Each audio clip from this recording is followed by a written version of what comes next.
Last winter, during lockdown, we had a massive maintenance list, and we got through just about all of it. But the one thing that was on the bottom of the list that we didn't manage to finish was servicing the furlers. 1 week into the new season, we were sailing up the east coast of Spain when we heard a nasty crunching sound. So we dropped anchor in Denia and investigated a bit further.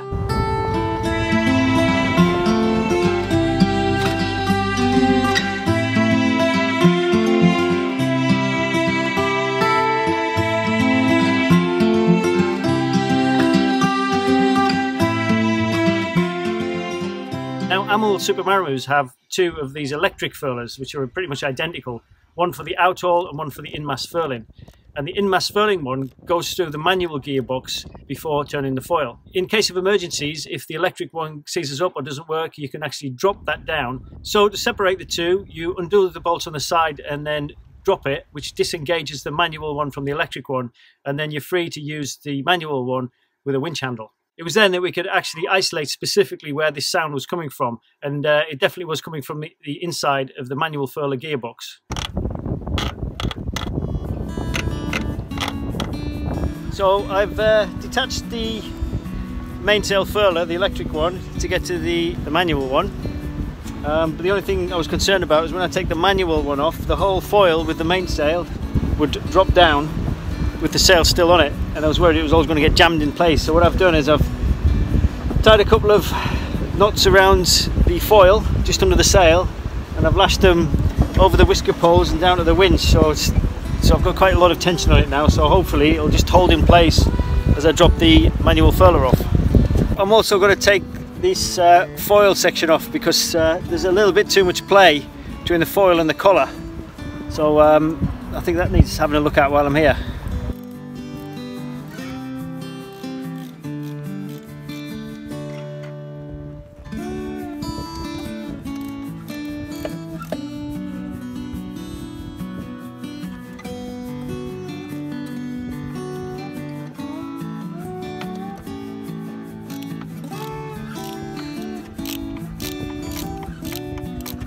Managed to get the bolt stuck behind there, and I can't get it back through, so I'm going to have to take this whole thing off and try and manipulate it a bit.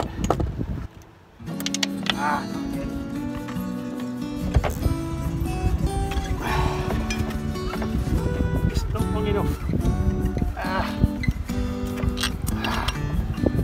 Got to get this whole thing turned around because I can't get those bolts out.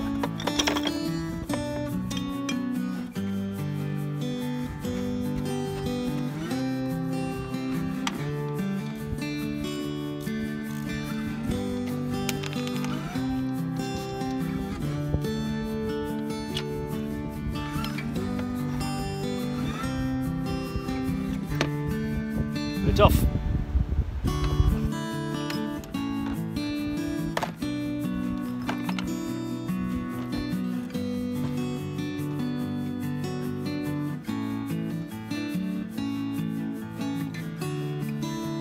Dust. So that's not a good start.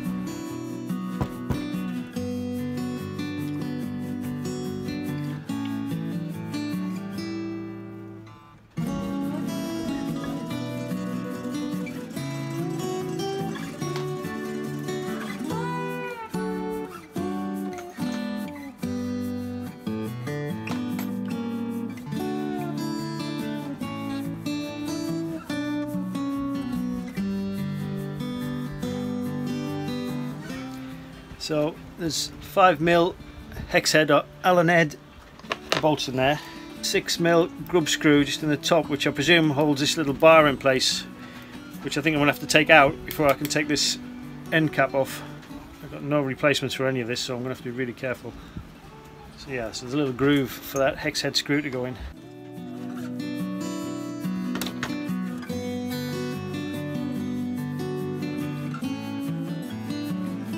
Very gloopy in there, but seems to be running smoothly enough. You can see, but in there's something not quite right.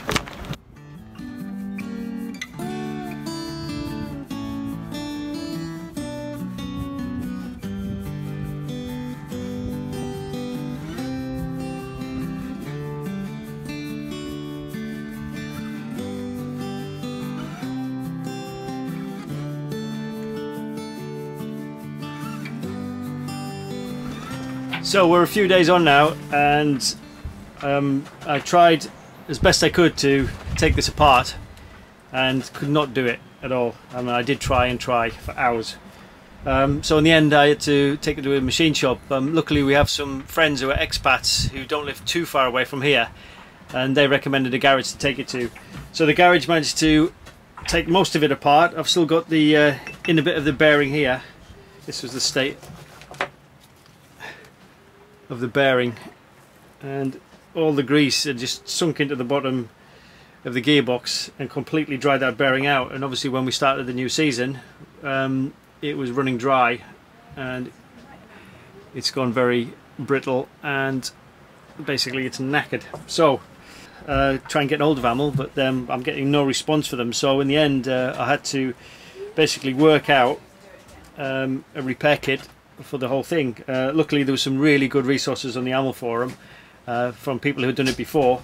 So I've managed to source the O-rings, the bearings and the oil seals from a company in the UK, or two companies in the UK, but now I've got to wait until they delivered, so I've had to use my friends as a delivery address, and when it arrives they're going to bring it down in their car. So it's been a bit of a logistical nightmare, but now what I need to do is clean it all up, and when the things come I can start putting it all back together again. But today what I've done is I've got a little bit of diesel from the engine, and I'm going to just clean up all this and try and take the inner section of the bearing off here, and hopefully get it to a point where we can start reassembling it. Tip of this blog is wet wipes, just baby wipes basically, and they work a treat. I mean, that's taken off all this grease here now, and it works equally as well for Sikaflex and things like that. So baby wipes. Yes. Yeah, so that was pretty knackered, but it looks like a fairly clean join down there, so I can give that a clean up and put the new one back in when I get it. But yeah, you can see the spring there is completely gone. Actually, the good news is I can just get a screwdriver just under the lip there, and I'm just giving it a little tap. I'm trying not to damage the inner seal there, but if I just tap gently around, I think I can see some movement, so I'm going to keep on trying.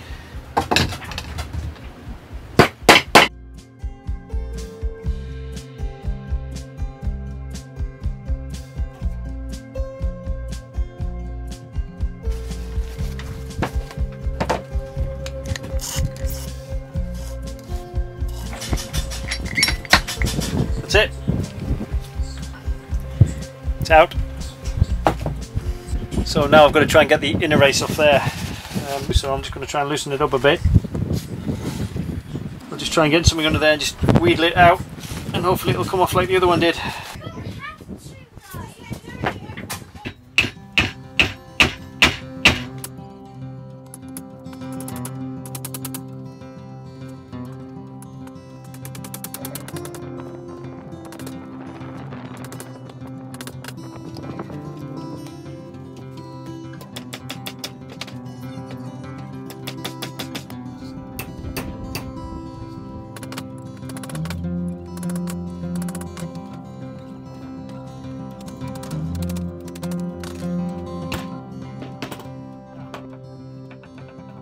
Finally, there it is. That's the inner race. So that's the two races off without having to do any heating, so that is great. So these are the two bearings that came out, so now I just need to wait for the spare parts. Quite a bit of pitting in the shaft here.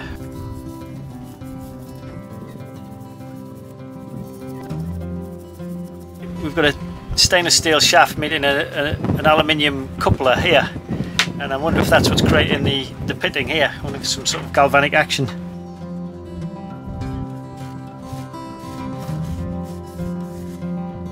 Because of the extra pressure put on the foil, the bolt that attaches the foil to the furler has created a bit of a groove in there, so it's basically expanded that hole. So now I need to reinforce it. So try and get a tube in there, and then polyester resin to reinforce it, and then I'm going to re-drill the hole afterwards.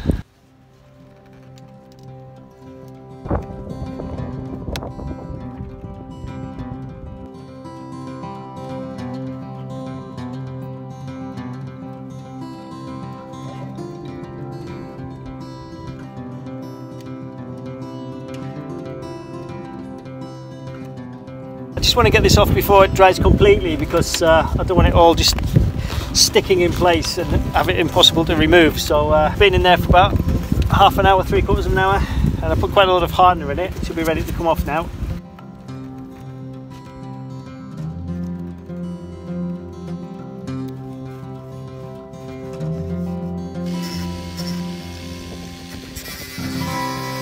So I've filled the inner tube up with about 100 ml, about 3 or 4 inches of polyester resin, and then I've just filled the gap with a bit of epoxy filler just to smooth it off a bit.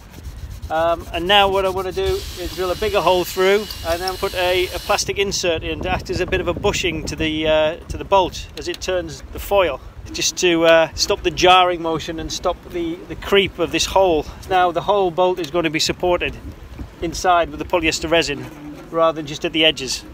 So the other thing I'm replacing is this sort of pad at the end of the foil, so it just acts as a bit of protection, but as you can see it's pretty far gone. So I'm going to cut out another piece out of a bit of fiberglass here, so hopefully that should be hard wearing.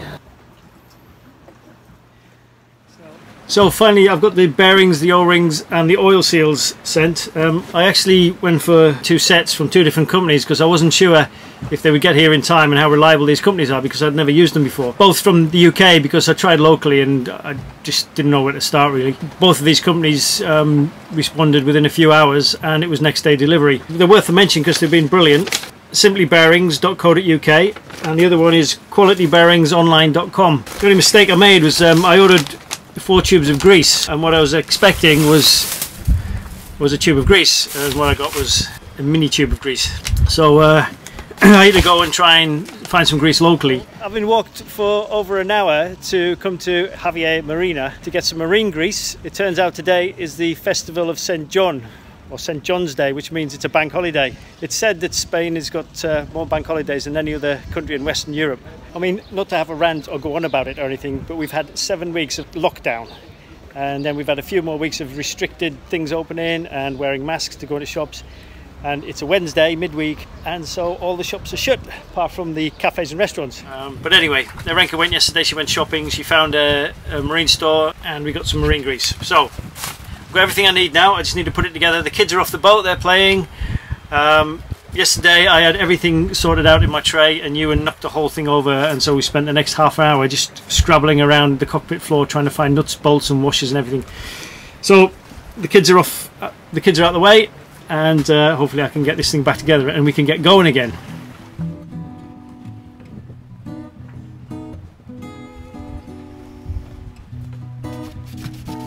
This is just a bit of diesel to remove any remaining grease the salt's got in there. So I need to press this bearing onto the shaft, but I haven't got any tools to do that properly with. But what I have got is this old aluminium oar, which I'm going to cut up and modify as a banger, whatever you call it.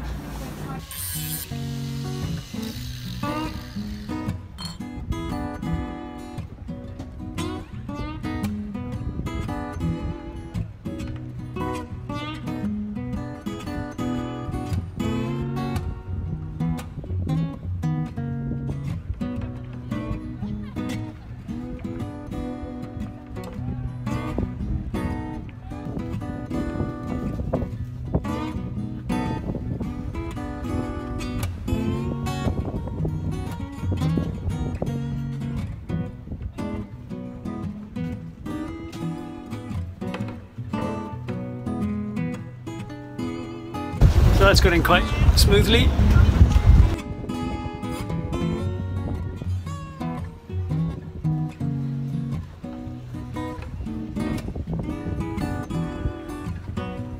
So I cut this bit of pipe down that I found in a skip because it was the exact diameter for the wear bushings for the prop shaft, and it just so happens to be the same diameter as this the inner race of this bearing here. So what I'm going to do is I'm just going to tap this bearing into place, protecting the bearing with a bit of kitchen roll there. Nicely in place. That one I've still got to knock down a bit further. So I'm going to cover that in grease and take good care of that. I'll keep inspecting it anyway. So this one is proving a bit more stubborn, so I think what I'll do is I'm going to cut a hole the same diameter as that in a bit of thick wood, and I'm going to try and hammer with a soft mallet on top to try and push that bearing further on.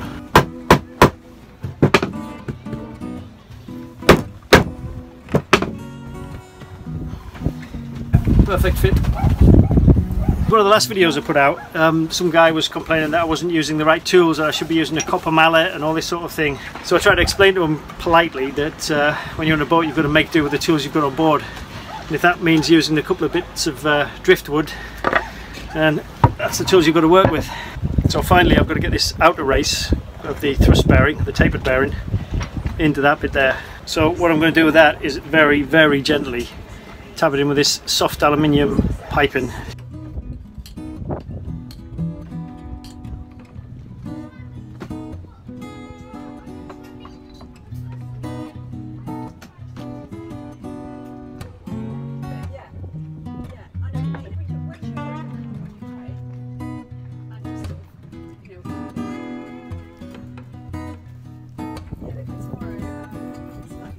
The thing with these seals with the springs in, the springs should be facing in where the oil is, and that keeps the oil in rather than water out. I've had these before and I've stored them for too long without greasing them and the spring's gone rusty.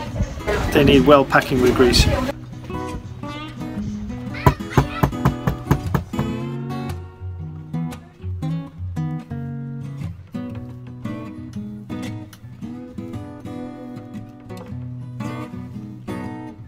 Even if there is a breach in the oil seals, water still can get in. And this is the most vulnerable bearing because it's pointing upwards and obviously the seawater comes down here. I never want to face another bearing like that again, the one that came out.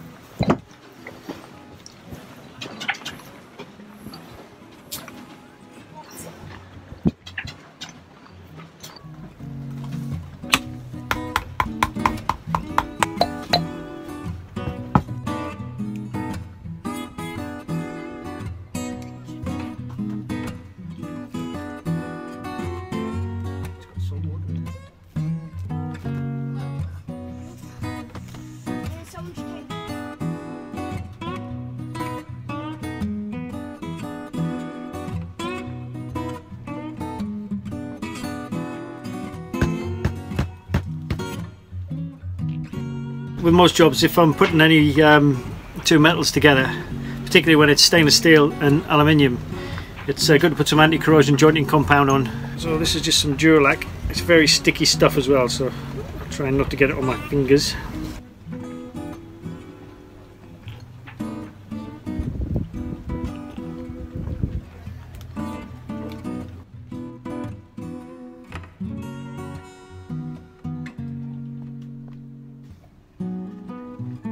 Upright and smooth as butter. Look at that.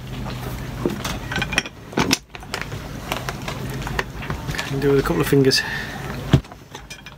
Perfect. So there's the fiberglass pad I made to replace that one for the foil to sit on top of.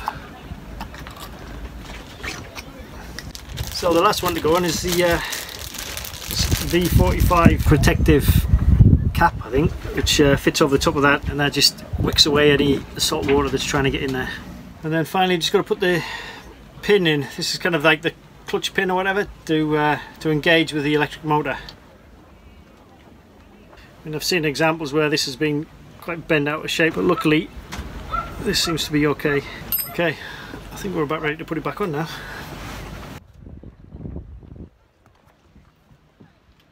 So there's the kids over there.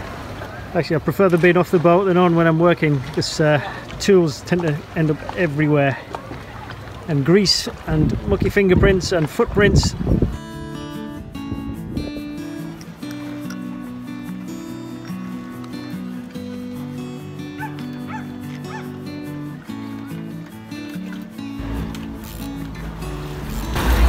the other thing you've got to watch out for is people anchoring too close.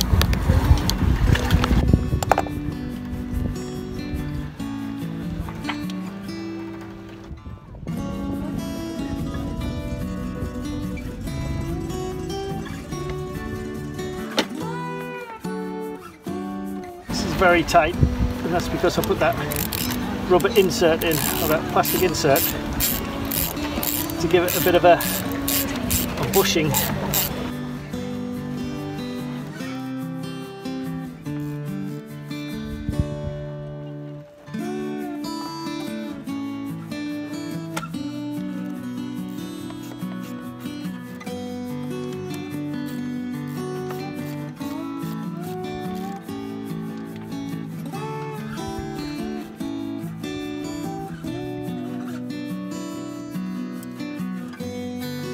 I think what's happened is when I did this before and I kind of hoisted it up to get it out, it doesn't drop back down again, which I was hoping it would. So I'm having to kind of winch it back down so these holes match up to the manual furler so I can get this fastened back in place.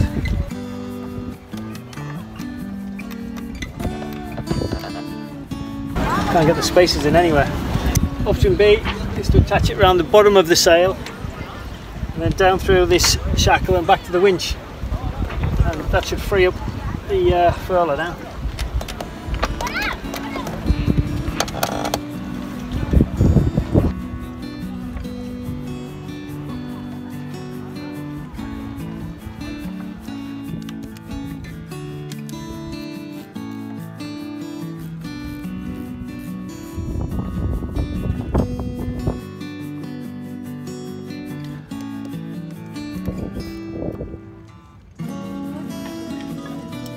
Trying to line the pin up here with the electric furler.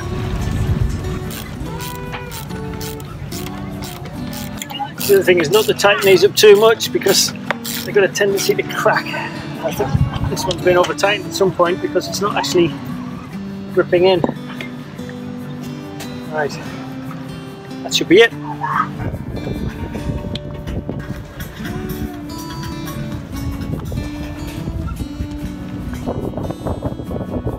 And I tied the sail back on, I tested it, it worked, and that was job done. So we were free to set off then to the Balearic Islands.